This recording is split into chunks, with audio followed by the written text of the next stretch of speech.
जय गुरुजी, शुक्राना गुरुजी, शुक्राना गुरुजी। गुरुजी कहते हैं कि सत्संग सुनाने का और सत्संग सुनने का मौका मैं हर किसी को नहीं देता। संगत जी, हम बहुत भाग्य वाले हैं जो गुरुजी ने हमें यह मौका दिया है। गुरुजी कहते हैं कि जब भी आप सत्संग सुनो, तो उसे पूरा ज़रूर सुनो। क्या पता सत्संग में कौन-सी बात से आपका कल्याण हो जाए। तो संगत जी, हमें भी गुरुजी की इन बातों पर अमल ज़रूर करना चाहिए। जब गुरुजी ने हमें अपने साथ जोड़ना होता है, तो वो कैसे-कैसे रास्ते बनाते हैं। संगत जी, हम कौन हैं किसी को मानने या ना मानने वाले। जब गुरुजी ने कृपा करनी होती है, तो वो सब कुछ अपने आप ही होने लगता है। ये सत्संग हमारे पड़ोस में एक आंटी जी रहते थे, जो कि गुरुजी को काफ़ी मानते थे। वो हर 10 से 15 दिन बाद अपने घर पे गुरुजी का सत्संग करवाते थे। कभी अमृत वेले करवाते तो कभी शाम के टाइम, लेकिन संगत जी उनका फिक्स था कि उन्हें हर 10-15 दिन के बाद घर में सत्संग करवाना ही होता है। तो जैसे कि अपने होता है कि हमारे आस-पास घर में कोई भी प्रोग्राम होता है, तो हम अपने मतलब जो आस-पास पड़ोसी हैं उनको इनवाइट करते ही हैं। तो उनके घर में जब भी सत्संग होता तो वो हमें इनवाइट करते। लेकिन मुझे सत्संग पे जाना कुछ ख़ास पसंद नहीं था। मुझे ऐसा नहीं था कि सत्संग नहीं पसंद, लेकिन मुझे एक सबसे ज़्यादा जो प्रॉब्लम होती थी वो होती थी वहाँ जो प्रसाद मिलता था, वो वहीं पे ख़त्म करना होता था। इसलिए जब भी उनके घर सत्संग होता तो मैं यही कोशिश करती थी कि कोई न कोई बहाना बना दूँ ताकि मुझे ना जाना पड़े। संगत जी, ऐसा भी नहीं था कि मैं कुछ खाती नहीं थी या मुझे खाना पसंद नहीं था, लेकिन मुझे इतनी संगत के बीच में खाना, वो भी सत्संग चलते-चलते बीच में खाना, मुझे बहुत अजीब-सा लगता था ये सिस्टम।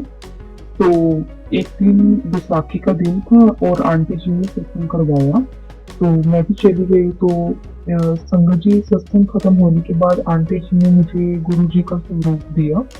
मैंने स्वरूप लेने से मना कर दिया संगत जी, लेकिन आंटी जी ने बोला कि ऐसे मना नहीं करते। तो मैंने वो स्वरूप लिया और घर आ गई। संगत जी, उसमें शायद वो दिन था जब गुरुजी ने मेरे साथ घर आना ही था, वो मेरे साथ घर आना ही चाहते थे। तो उसके कुछ दिन बाद संगत जी, आंटी जी ने बड़े मंदिर जाना था, तो वो मुझे भी साथ चलने के लिए बोले। तो मैं भी तैयार हो गई कि चलो ठीक है, जाना है और तो शाम तक वापस आ जाएँगे। तो संगत जी, जैसे कि हम वहाँ पहुँचे तो गुरुजी ने मुझे देखते ही बोले, "आ गया मेरा कच्चा पक्का भगत।"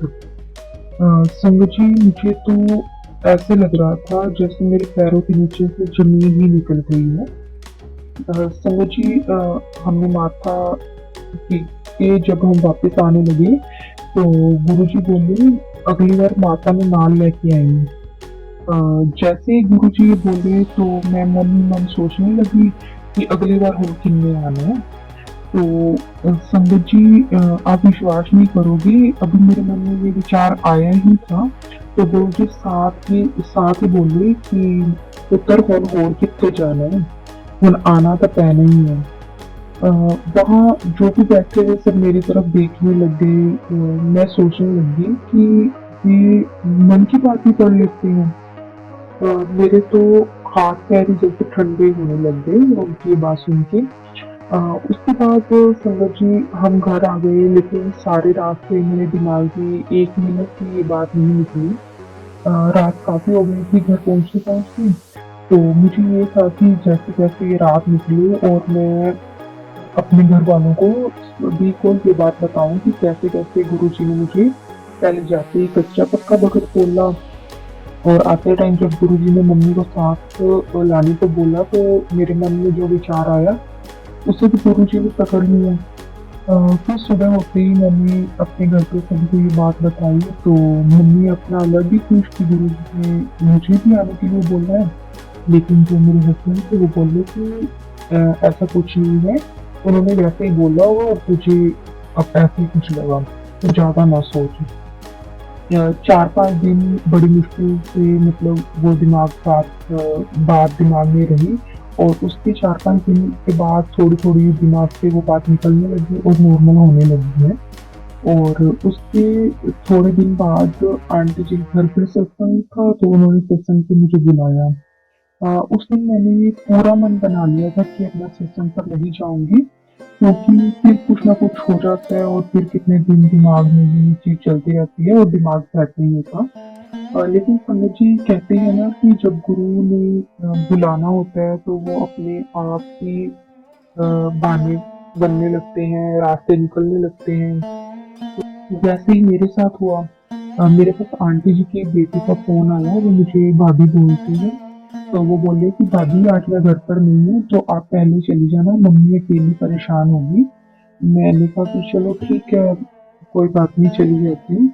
तो संगत जी, मैं ना जाने का मन बना लिया था कि मैंने नहीं जाना। लेकिन गुरुजी मुझे बुलाने के रास्ते बना रहे थे, तो संगत जी मुझे मैं सत्संग पर गई।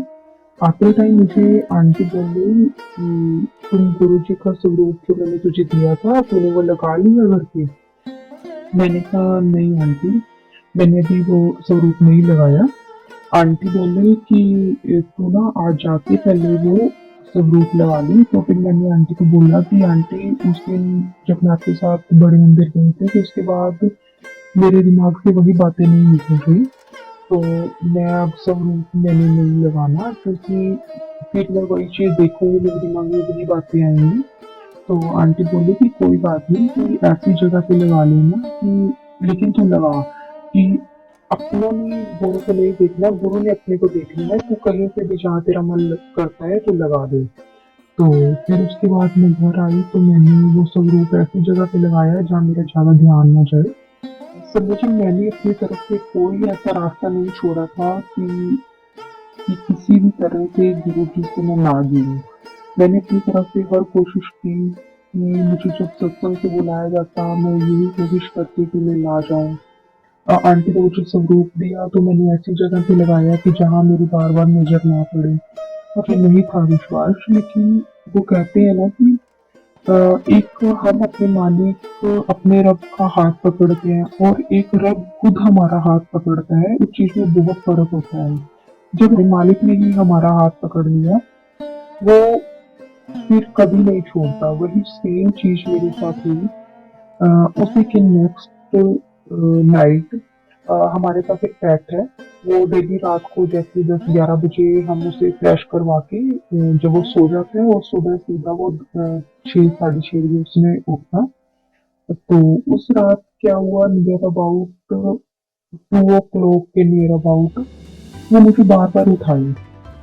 मैंने 2-3 बार उसे डांटा कि सो जा, मत तंग कर, लेकिन मुझे ये था शायद उसे भूख ना लगी हो, क्या बात है। लेकिन ये भी था कि उसने खाना भी सही से खाया था, कोई ऐसी बात भी नहीं थी। फिर मैंने उसकी बार-बार आवाज़ निकाल रहा था, उसके बाद मैं उठी और मैं रूम के बाहर निकली, तो वहाँ बाहर इतनी अच्छी रोज़ की फ्रेग्रेंस आ रही थी, समझिए, मतलब ऐसे लग रहा था जैसे पूरे घर में फूलों की बौछार थी हो, इतनी ज़्यादा सुगंध थी रोज़ की। तो जहाँ मैंने गुरुजी की फोटो लगाई थी, वहाँ अलग सी तेज रोशनी थी। ऐसे लग रहा था जैसे कोई अलग से एक लाइट निकल रही है वहां से। मैं जैसे थोड़ा सा आगे गई, तो संगत जी वहां पे गुरुजी बैठे। एक आवाज आई धीरे से कि मेरे कच्चे पक्के भगत, तू माता ने नाल नहीं लेके आई ना, तब मैंने आप आना पिया। संगत जी, वो टाइम मेरी लाइफ का वो टाइम था जब मुझे सच में लगा कि भगवान होते हैं। गुरु जी के मेरे घर में आना, हम सबको ब्लेस करना, उनका अ, हमको अपने साथ जोड़ना, ये संगत जी कोई छोटी बात नहीं है। बिना नफीस के ये सब नहीं हो पाता। उस दिन के बाद संगत जी, मैं, मेरा परिवार सारा गुरु जी को मानने लगे। शुक्र है गुरु जी आपका, सच में शुक्र है गुरु जी, जो आपने हमें अपने साथ जोड़ा। हम जैसों को ऐसे नसीब वालों को अपने साथ जोड़ा। जितना शुक्र किया जाए कम है। जय गुरु जी, शुक्राना गुरु जी, लख लख शुक्राना गुरु जी।